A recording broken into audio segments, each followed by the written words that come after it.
नमस्कार। सबका बहुत बहुत स्वागत है। मैं हूं संकेत चतुर्वेदी, काफिर बुत परस्त राम भक्त राष्ट्रभक्त संकेत चतुर्वेदी। दोस्तों, काफिर तो मैं हूं और साथ में सच बात बोलूं तो मैं डरता हूं भाईचारे से कि कहीं भाईचारे की जीत ना हो जाए, कि कहीं अगर भाईचारा जीता तो यूं कहूं कि ये राहुल गांधी जीते। अगर राहुल गांधी जीते तो इसका अर्थ हुआ ये सेकुलरिज्म जीता। अब सेकुलरिज्म की जीत से मुझे क्या फर्क पड़ता है? अरे भाई, फर्क पड़ता है। कोई यूं ही तो नहीं डरने लगता, कुछ ना कुछ तो कारण होगा कि वो व्यक्ति डरे। और अगर मैं आप लोगों को कारण बता रहा हूं तब उसका अर्थ ये है कि सीधे तौर पर कि ये मेरे पास फैक्ट्स हैं, ये मेरे पास एग्जाम्पल्स हैं टू से what I am saying is right. बिना उदाहरण के कोई भी चीज मैं कभी नहीं बोलता। अगर उदाहरण है तभी तो मैं आपको बता रहा हूं कि ये चीजें गलत क्यों हैं। कि अगर मान लीजिए ये सेकुलरिज्म इस बार जीत गया तो जो जितना भी हिंदू है ना, वो बहुत बुरे मुश्किल दौर में पड़ने वाला है। शायद यूं कहूं कि एक तरह से उस राह पर, उस डगर पर चल देगा जहां पर उसकी समाप्ति की वो स्वघोषित एक इबारत लिख देगा। देखिए, अगर यहां पर इंडिया अलायंस या फिर सेकुलरिज्म जीतता है तो क्या होगा?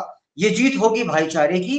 ये भाईचारे का जो पैगाम है, इसकी हम गूंज सुन चुके हैं कश्मीर की वैली में, हम इसकी आवाज सुन चुके हैं केरल में, हम सुन चुके हैं इवन राजस्थान में, जहां पर वो एक टेलर की गर्दन काट दी गई थी क्योंकि उसने नुपुर शर्मा को सपोर्ट करा था।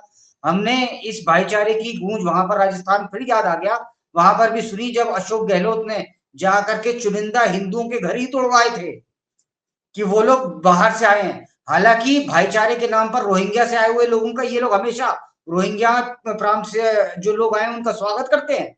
लेकिन अगर कोई व्यक्ति मान लीजिए वहां से पाकिस्तान से आ गया और हिंदू है, तो इस बात के लिए डर से कि कहीं हमारा वोट बैंक में गड़बड़ा जाए, ये जाकर के बेशर्मों की तरह उनके घर तोड़ते हैं। तो मुझे हाँ डर लगता है। हाँ, मैं डरता हूं। मैं चाहता हूं आप भी डरे, क्योंकि अगर आप हिंदू हैं और अगर आपको नहीं दिखाई दे रहा तो आप निश्चित तौर पर उस राह पर चल पड़े हैं जहां आपका सर्वनाश तय है। मैं डरता क्यों हूं उसका एग्जाम्पल दो आपको देता हूं, सुनिए। जीत उस भाई की होगी अगर राहुल गांधी जीतते हैं जो जुडिशरी में जिसको रिजर्वेशन मिलने वाला है। मतलब जज साहब बनेंगे तो इस आधार पे भी अब बनेंगे कि वो मुसलमान हैं। ये राहुल गांधी स्वयं कह चुके हैं कि हम मुसलमानों के लिए जुडिशरी में रिजर्वेशन लाएंगे। तो अब क्या होगा भगवान ही बेहतर जानता है। क्योंकि ये भी इसलिए देना जरूरी है, राजस्थान हाईकोर्ट के एक जज साहब हैं, उन्होंने अभी एक ऑर्डर दे दिया था कि भीड़ का तो कोई वो नहीं होता, मतलब वो भीड़ किसी को नहीं पहचानती और उसका कोई धर्म नहीं होता। नहीं साहब, भीड़ का धर्म होता है। जब चुन चुन के मारा जाता है, भीड़ का धर्म होता है, निश्चित तौर पर होता है। अब मैं आपको बताता हूं, अगर राहुल गांधी जीतते हैं, तीसरा कारण आपको दे रहा हूं मैं दोस्तों। अगर राहुल गांधी जीतते हैं तो जीत उस समाज की है जहां पर प्रश्न उठाया जा सकता है श्री राम के अस्तित्व पर। परंतु अगर आपने गांधी के विरोध में कुछ बोल दिया तो वो ईश निंदा से कतई कम नहीं है। आपको उठा करके यूं क्षण भर में जेल भेज दिया जाएगा जैसे आपने ईश्वर के खिलाफ कुछ बोल दिया हो। आप राम के खिलाफ जो मर्जी आए वो बोल सकते हैं। आप देखिए इन्हीं के लोग क्या क्या मतलब बकवास करते हैं भगवान के राम के बारे में। और वो सब लोग आपको सेकुलरिज्म के इसी इंडिया अलायंस के तले के अड्डे खड़े हुए मिलेंगे। आप वो याद कर लीजिए उस अखिलेश यादव को कि उन्होंने क्या कुछ नहीं कहा। उनके एक स्वामी प्रसाद मौर्य हैं, उन्होंने क्या कुछ नहीं कहा। आप डीएमके को याद करिए, आप डीएमके के ए राजा को याद करिए, वो कह रहे हैं राम मेरे शत्रु हैं। आप वो स्टालिन को याद करिए, स्टालिन कह रहा Hinduism is just like AIDS. आप स्वयं राहुल गांधी को याद करिए, राहुल गांधी तो ये कह रहे थे कि हिंदू धर्म एक शक्ति है, मेरे को उससे लड़ना है। आप सोचिए आपका अंत कहां जा रहा है। अगर आप अभी भी जागृत नहीं हो रहे, अगर आप अभी भी भाईचारे की बांसुरी बजा रहे हैं, तो मैं आपको एक किस्सा याद दिला देता हूं दोस्तों। जो लोग आपको सुनाए ना कि नहीं नहीं तुम तो लड़वा रहे हो, उन्हें आप लोग जरूर जाकर के सुनवा देना। कल मेरे को एक महर्षि मिल गए थे। वो महर्षि मेरे को, महर्षि तो नहीं कहूंगा, महासेकुलरवादी मिल गए थे, क्योंकि ऋषि तो ज्ञानी व्यक्ति होता है। महासेकुलरवादी महामूर्ख व्यक्ति मिले थे, जो मेरे से कहने लगे कि तुम लोग मतलब जो हिंदुइज्म की साइड लेते हैं, वो लोग बेसिकली चाहते हैं कि समाज में झगड़ा हो, ऐसा हो, फसाद हो। हम तो चाहते हैं भाईचारे से सब रहें। मैंने कहा रुको, मैं कहा सुनो, मैंने कहा एक जगह अफगानिस्तान में नाम है गजनवी, गजनी, जहां का मोहम्मद गजनवी था। वो सिर्फ यहाँ से जब उसने इंडिया पे अटैक करा, उससे दौलत लूट के नहीं ले गया था, वो यहाँ की बेटियों को भी उठा करके ले गया था। प्रश्न मैंने उनसे ये करा, मैंने कहा मान लीजिए कहीं से रिश्तेदारी कुछ लगती हो या नहीं भी लगती हो, कम से कम एक देश के तो थे, एक हिंदू ही तो थी, जिसकी दादी की दादी की दादी की दादी को मोहम्मद गजनवी उठा करके ले गया हो, वहां शिलालेख पे लिखा हो दुख्तर हिंदुस्तान नीलामे 2 दिनार, नीलामे 2 दिनार, अर्थात हिंदुस्तान की बेटी नीलाम करी जाती 2 दिनार। वो अगर उसका वंशज खड़े होकर के सेकुलरिज्म के नाम पर पुरोधा बन गए, ये मुझे बता रहा है कि भाईचारा ज्यादा बेहतर है। मैंने उनसे कहा जनाब गड़बड़ आपके खून में है, निश्चित तौर पर आपके खून में। अब मैं इस इंडी गठबंधन के जीत से इसलिए भी घबराया हुआ हूं क्योंकि राहुल गांधी ने कहा अगर हम जीतते हैं तो समाज का एक्सरे कराएंगे। हम समाज का एक्सरे कराने के बाद में जो माइनॉरिटीज हैं उनमें वितरित कर देंगे बराबरी का पैसा, तुम्हारे लॉकरों से निकाल निकाल के। भाई मेरी अचीवमेंट है, आप कैसे निकाल लोगे? अगर आपको निकालना ही है अपने खानदान का दे डालो ना, अपने खानदान का क्यों नहीं दे रहे? Charity begins at home Rahul ji, सबसे पहले अपने घर का बेचो, सोना का चांदी जो कुछ है, पर वो क्या आपके घर का भी है? कमाल है, आप कैसे किसी का। और ये बात जब तक नीचे तक जाएगी ना, बीजेपी कांग्रेस की बात नहीं बनेगी। उस टाइम पे दोस्तों बात ये होगी कि पहले तो खेत बचा, पहले खलिहान बचा, और जिस जो मिले उसमें लठ बजा। क्योंकि इनहेरिटेंट टैक्स भी ये ले आए इनके सैम पित्रोदा। वो कह रहे थे कि हम जीतेंगे तो फिर इनहेरिटेंट टैक्स लगा देंगे कि जो आपके पूर्वजों ने कमाया उसमें से 60% या 70% सरकार का होगा, 30% आपका होगा। तो फिर लठ नहीं बजेगा तो और क्या होगा? वो कहेंगे भैया बीजेपी कांग्रेस छोड़, पहले अपना ये जो सामान है उसको बचा। अब मैं आपको थोड़ा और आगे ले चलता हूं दोस्तों। अगर ये इंडिया अलायंस जीतता है, ठीक है, तो ये जीत उन लोगों की भी होगी जिन लोगों ने सेकुलरिज्म के नाम पर ये आप लोगों को कहा था कि अगर बड़ा पेड़ गिरता है तो धरती थोड़ी कांपती है। हालांकि 4000 सिख मर गए, इन्हें उसमें कोई शर्म नहीं आई थी। हालांकि कैसे इनको गालियां बकने वाला अरविंद केजरीवाल भगवंत मान के साथ जा करके फिर इन्हीं के ही कोर्ट कर मतलब उसमें खड़ा हो जाता है कि हम तुम्हारे साथ हैं। दिल्ली में हम साथ लड़ रहे हैं परंतु पंजाब में हम अलग अलग लड़ रहे हैं। अगर इनकी जीत होती है ना दोस्तों, तो संदेश खली के संग क्या अन्याय नहीं होगा? लोगों का, औरतों का, शाहजहां शेख और उसके गुर्गे नाम पूछ पूछ करके बलात्कार कर रहे थे लड़कियों का, हिंदू लड़कियों का, और हिंदू आदमियों से कह रहे थे कि अब ये हमारी जागीर है, तुम्हारा इससे कोई मतलब नहीं है, बाद में भिजवा देंगे तुम्हारे घर। क्या आपकी इज्जत की कोई कीमत है दोस्तों की? नहीं। मेरा सीधा सा प्रश्न है।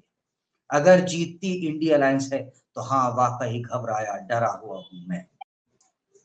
अगर ये इंडिया अलायंस जीतती है तो जीत उस विचारधारा की भी है दोस्तों, जहां पर कश्मीर में पहले तो लाउड स्पीकर से मस्जिदों में से लाउड स्पीकर पे से वो बोला जाता है कि यहाँ पर हिंदू जितने भी हैं वो अपनी औरतों को छोड़ करके चले जाएं और अपने बच्चों को लेकर के चले जाएं।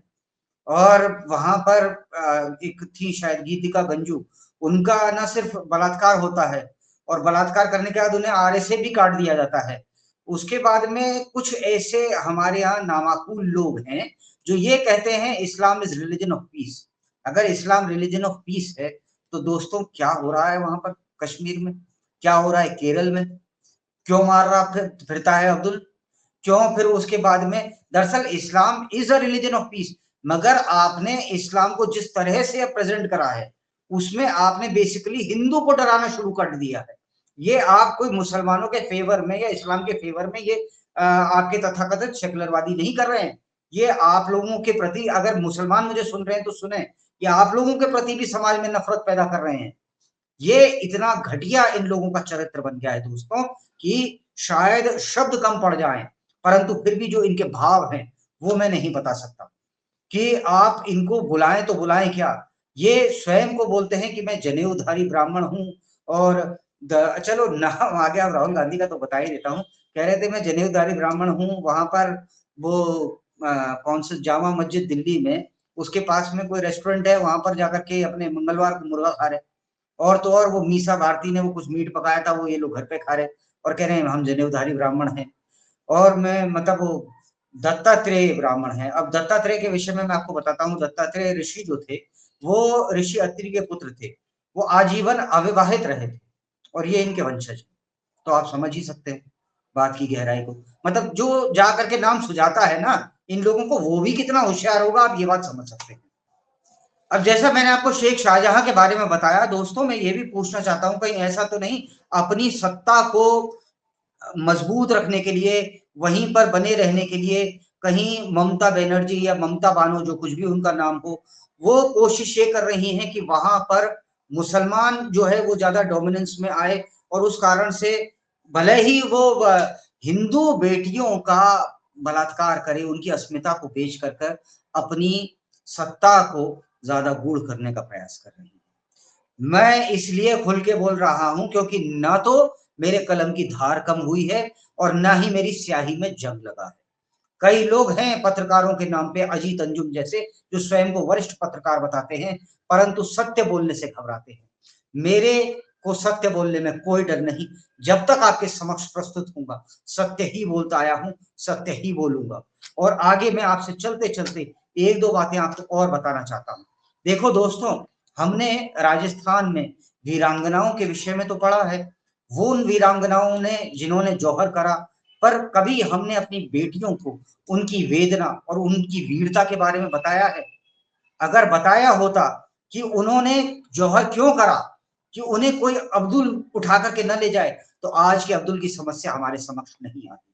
हमने श्री राम को तो पढ़ा कि वो सौम्य थे, कि उनके मतलब बहुत अच्छे से बोलते थे, बहुत ही रिस्पेक्टफुल वे में मतलब लोगों से इंटरेक्शन करते थे, परंतु उन्होंने धर्म की रक्षा हेतु रावण का वध करा था। ये तो नहीं किसी ने पढ़ाया।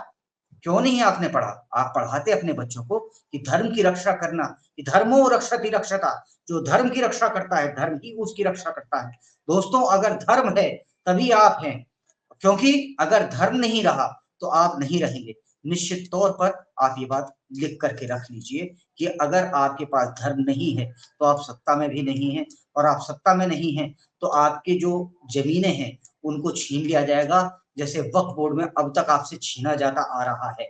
और याद रखिए, आपने जैसे मान लीजिए आपने कभी भी पढ़ा, आपने अगर मराठा लोगों ने पढ़ा तो उन्होंने वीर शिवाजी के बारे में, गुरु गोविंद सिंह जी के बारे में पंजाब में, या और महाराणा प्रताप के बारे में राजस्थान के बारे में, तो वहां पर ये हमें अंडरस्टैंड करना पड़ेगा कि वो सिर्फ हमारी जाति का प्रतिनिधित्व नहीं कर रहे थे, उन्होंने पूरे हिंदू समाज को एक सूत्र में पिरोया है। हम उन्हें सिर्फ जाति से न पहचाने, ज्यादा जरूरी जो है वो पहचाने। तो यही था आज का कार्यक्रम। अगर आप लोगों को अच्छा लगा हो तो आपका बहुत बहुत धन्यवाद, हृदय से आभार। आप मुझे देखते रहिएगा। मैं काफर बुत परस्त राम भक्त राष्ट्रभक्त संकेत चतुर्वेदी, और ये मेरा कोई पैसा कमाने का माध्यम नहीं है। मेरी कोशिश दोस्तों ये है कि हर एक हिंदू जागृत हो। अतः जो आप सुन रहे हैं उसको औरों को भी भेजिएगा। जय श्री राम।